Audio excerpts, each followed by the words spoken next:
We start with some major coaching news first and foremost, and for that we welcome in our NFL insider, Jason La Canfora. JLC, what do you got? Adam, Stan Kroenke has finally heeded your advice. He has terminated the contract of Jeff Fisher with one guaranteed year remaining, saying the team was not fulfilling expectations. Believe it or not, this will be a coveted job.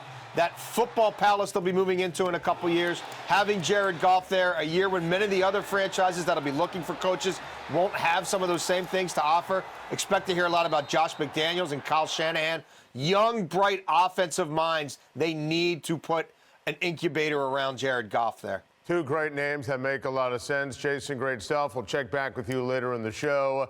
Listen, Jason referenced it. I've been saying Jeff Fisher should have been fired for 5 years now. Steve, you live in Los Angeles. Yep. You agree with the timing, agree with the move? You know, I'm a Jeff Fisher fan, actually, as a head coach. And that sounds, I know, funny, and you probably don't want to hear it. But I've always respected him in the way that he's dealt with us, especially in the media.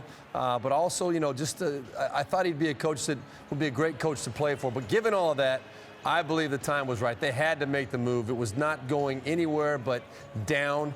All the negative energy and focus out there in L.A. is on finding a way to get this organization turned around, and they were making absolutely no progress with it whatsoever, so it had to be done. Rich, is the firing of Jeff Fisher the best move for the development of Jared Goff? I think it is, Adam. Look, things weren't working out. They've got to make some changes. They've got a first-time play caller in Rob Boris.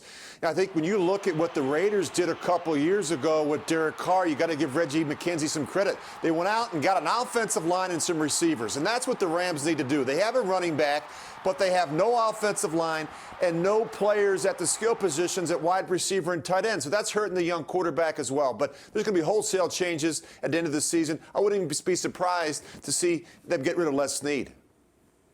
I'm not surprised by the firing of Jeff Fisher. I'm surprised by the timing of the firing of Jeff Fisher. When you look at Jeff Fisher's time with the Rams, whether it be in St. Louis or Los Angeles, he never had a season that was over 500.